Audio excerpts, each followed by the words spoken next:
Many of us now have read a story and seen news clips of a young black male in Kansas, a Kansas University student, young black male in college, at a popular college bar, meets a young Caucasian white girl at the bar. They go on the dance floor drinking and consuming alcohol. She agrees to go into the boom boom room and further dance and drink with him.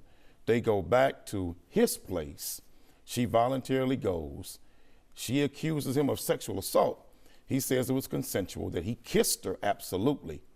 And now he's been given 12 years after being found guilty by an all-white jury. Well, she says he raped her. And it's not one of these stories where the guy got famous and then she came out 20 years later and said, oh, hey, put my name in the paper and give me $50,000 because I was raped. That night, as soon as they were done at his house with whatever happened at his house, she went right back, told her cousin who was at the bar, they went right to the hospital for a sexual assault examination. That to me tells me something happened that she didn't agree to. But according to the documents and according to what came out in trial, there was no sexual penetration of her by him at all. He admitted that he kissed her on the chest and around her breast area.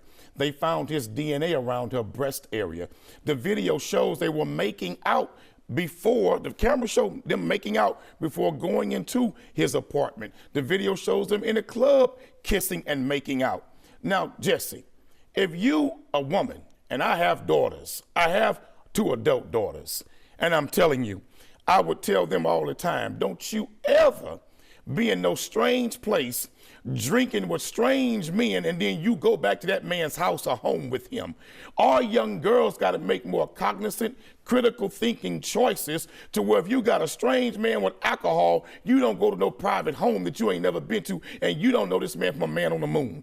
This young man says it was consensual. She says it was rape, and then an all-white jury puts this brother in prison with no criminal history, never been in trouble a day in his life. Nobody said one bad thing about this young black male, but now all of a sudden it's her word against his, her word's the gospel, and his is suspect, and he gets 12 years. Well, the color of the jury may matter a lot to you, but to me it doesn't matter whether they're red, black, purple, or green.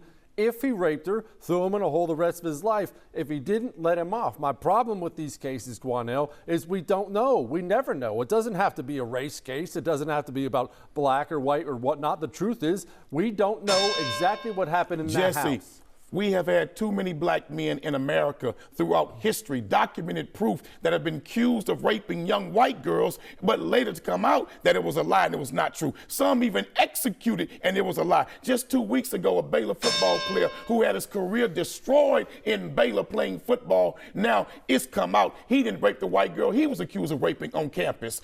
I've been saying to these young brothers for a long time on these college campuses, especially athletes, leave these young white girls alone. Because every time we look up, it's some young white girl and some black young man.